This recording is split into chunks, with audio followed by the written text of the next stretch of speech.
A quorum being present, the subcommittee will come to order. Today we are meeting in order to consider H.R. 1955, a bill to prevent homegrown terrorism in the United States. And I would just add that our bill is very timely. I think no one has missed the fact that there is a new national intelligence estimate on the terrorist threat to the U.S. homeland released today. The key findings are declassified, and I'm sure that members have seen this, and I've actually brought over some copies for anyone who has not seen it. Those copies are going to be distributed as soon as I identify the person who has them. I now recognize myself for 5 minutes to make an opening statement. Since the 9/11 attacks almost 6 years ago, many of our allies have also experienced terror attacks. Madrid, London, Istanbul, Mumbai, Bali, Casablanca, and the list goes on. In many of these attacks, legal residents and even citizens of the respective countries were involved. Homegrown terrorism is a worldwide threat. As the most recent effort, the failed attempt by a group of medical doctors who were legally in Britain to detonate vehicle bombs and destroy Glasgow airport so clearly demonstrates. Domestic radicalization that leads to violence in the American homeland is one of the greatest emerging threats to the United States. In recent years, we've seen numerous cases of American citizens actively planning to murder their neighbors, including you, me, and our relatives and friends. Charges are pending against some of them. Russell DeFreitas, an American citizen, indicted last month for conspiring with an al-Qaeda-inspired cell of international terrorists to destroy JFK Airport and kill thousands of people by blowing up fuel facilities. Mohammed Schnur, another U.S. citizen, who allegedly plotted with several associates to attack Fort Dix in New Jersey and kill, quote, as many American soldiers as possible, unquote, with mortars, rocket-propelled grenades, and guns, all in the name of Allah. Kevin James, an American in prison in California, who adopted an extremist interpretation of Islam and converted fellow prisoners to his cause. Those prisoners, 2 of whom are also U.S. citizens, are awaiting trial for a series of robberies in Torrance, California, in my home district. They allegedly committed their crimes in order to raise funds for terrorist attacks against U.S. military bases, synagogues, and other targets in the Los Angeles area. And there's Adam Gadon, a Jewish kid from Southern California who went from being an alienated American teenager to an al-Qaeda sympathizer to the mouthpiece for Osama bin Laden, preaching hate and violence across the airwaves. If the homegrown trends around the globe are any guide, the prospect of other Americans taking up arms against our homeland appears increasingly likely. I'm proud that this subcommittee is united today in its determination to thwart this threat, and I would like to thank especially the ranking member, Mr. Reichert, for his contribution to the effort. Mr. Reichert and I introduced H.R. 1955, the Violent Radicalization and Homegrown Terrorism Prevention Act of 2007, this past April. It's an important step toward making the homeland safer by helping the nation develop a better understanding of how homegrown terrorism happens and what we can do about it. I'm equally proud that this bill, as improved by an amendment in the nature of a substitute, which we are marking up today, has unanimous bipartisan support in this subcommittee. Let me repeat that because those are words that are seldom heard in the House of Representatives. Unanimous bipartisan support. Our bill, as amended, will accomplish 4 main goals. First, it establishes a national commission on the prevention of radicalization and ideologically based violence. The commission will conduct an expedited but thorough study of what is happening in our country so we can find an American response to our indigenous threat. Second, it establishes a Center of Excellence for the study of violent radicalization and homegrown terrorism in the United States, which will address the problem over the long term. Third, it requires the Department of Homeland Security and other federal agencies to work with our international allies to learn about their own experiences with homegrown terror in order to identify best practices from abroad that might be applied effectively in this country. And finally, it requires the Department to protect constitutional and civil rights and civil liberties of all Americans as it conducts its work. The time for action is now. I'm very pleased that we have reached consensus on this important legislation, and I commend my colleagues for their commitment to getting ahead of the curve when it comes to violent radicalization and homegrown terrorism. I urge passage of the amended legislation out of our subcommittee, hopefully this afternoon, and now recognize the ranking member of the subcommittee, the gentleman from Washington, to make an opening statement. Thank you, Madam Chair, and also want to congratulate you and thank you for your efforts in moving this legislation along, and the staff from both sides working hard together to come up with a great bill that is designed to protect our borders and protect our citizens living within. This has truly been a bipartisan effort, and just pleased to be a part of it as the ranking member. I do have some prepared remarks I'd like to read, and this bill that we're considering today is focused on addressing the issues of radicalization and homegrown terrorism. Again, I'm proud to be a part of this bipartisan effort. We held hearings across the country to study and analyze these issues.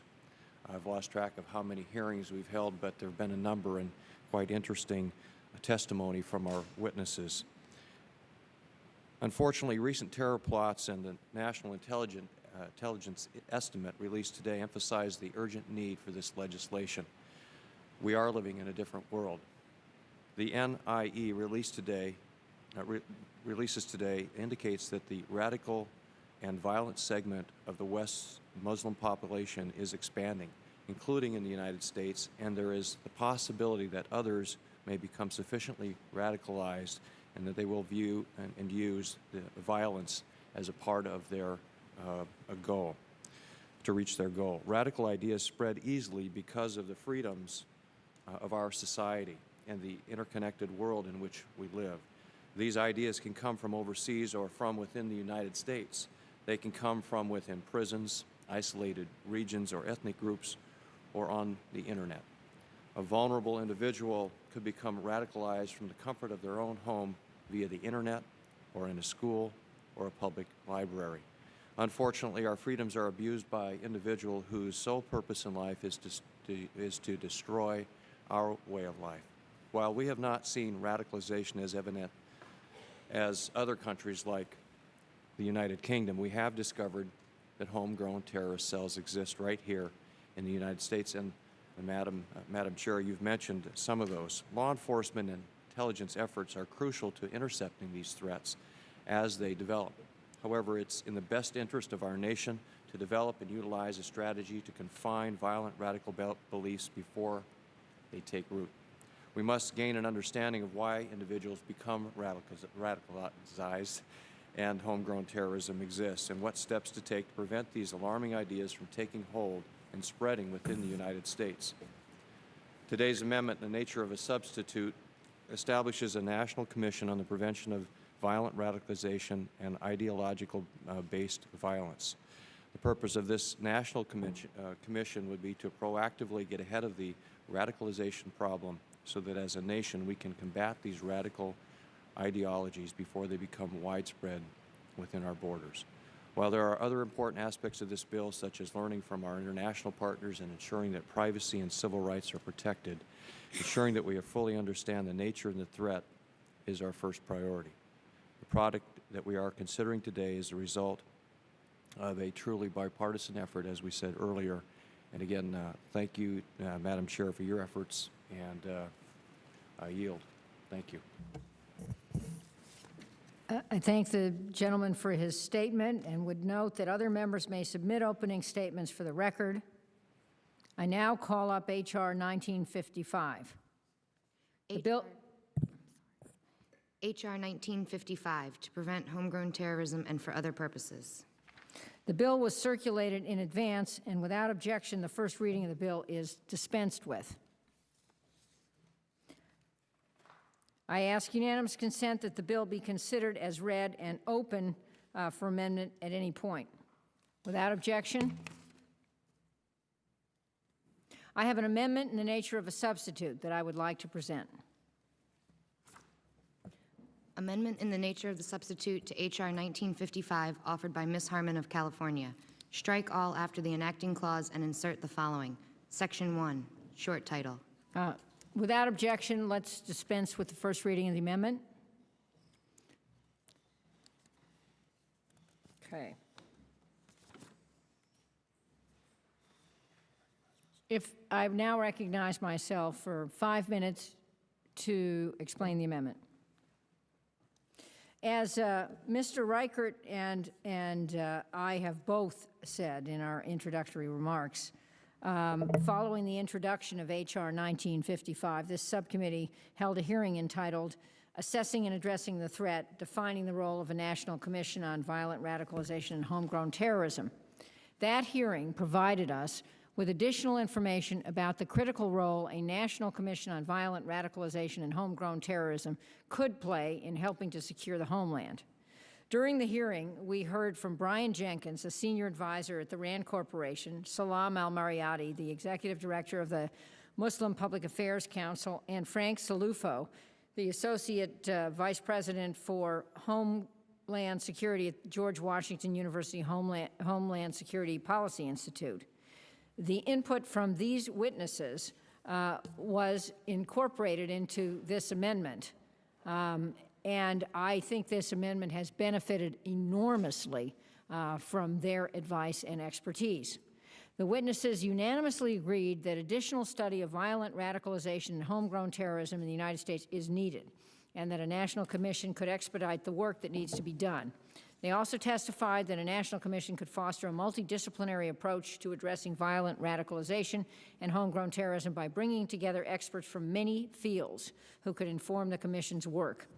In the past, congressionally created national commissions have proven to be effective resources for federal, state, and local governments in creating solutions to emerging problems. In fact, I personally served on the National Commission on Terrorism, which I believe is a model for this one, and I know firsthand of the benefits of our accomplishments and how the Commission helped to define our nation's counterterrorism response.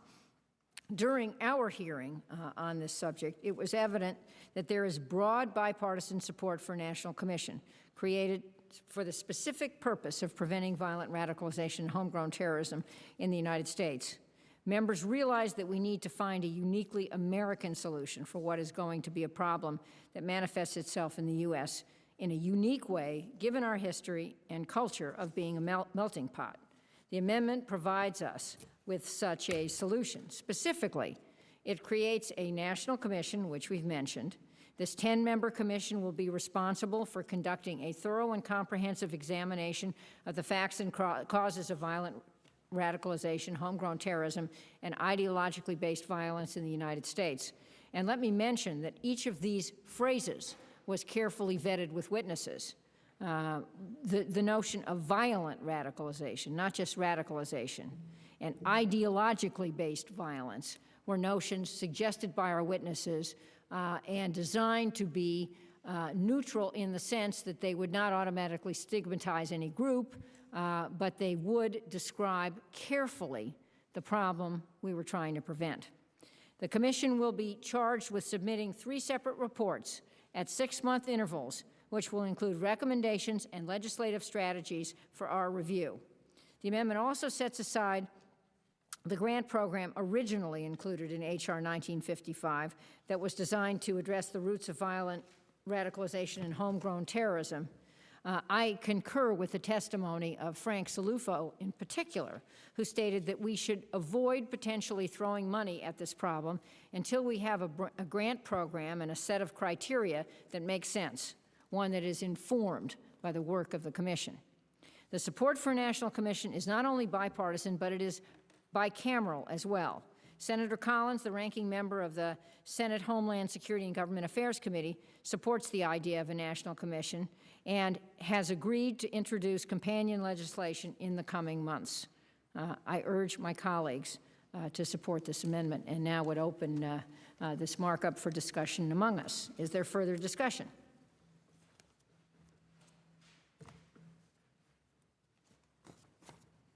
If there's no further discussion, the question is on agreeing to the amendment in the nature of a substitute. Those in favor say aye. Aye. Aye. Those opposed say no. In the opinion of the chair, the ayes have it, and the amendment is agreed to.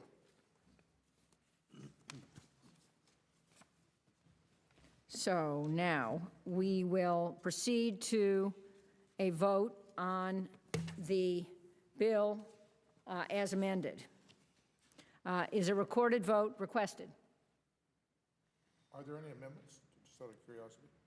Are there any other amendments? If there are no amendments, we will proceed to a vote on the bill as amended by the amendment in the nature of a substitute. If a recorded vote is not requested, and it is not, those in favor say aye. Aye. Those opposed say no. In the opinion of the chair, the ayes have it, and the bill is reported to our full committee. Without objection, the motion to reconsider is laid upon the table. And I believe that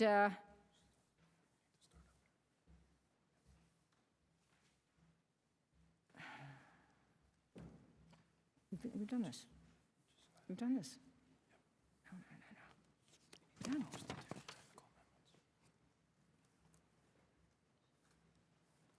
I now move that the actions of the subcommittee incorporated into the bill be forwarded to the full committee. All those in favor say aye. Aye. All those opposed say no. In the opinion of the chair, the ayes have it, and the bill will be forwarded to the full committee. Without objection, the motion to reconsider is laid on the table, and the staff is authorized to make any technical and conforming changes. And let me also insert at this point a big thank you on a bipartisan basis to our staff, which did take a base bill and improve it enormously and vet it with all the right people so that we now have a product that I think we can be enormously proud of. There being no further business, without objection, the committee stands adjourned.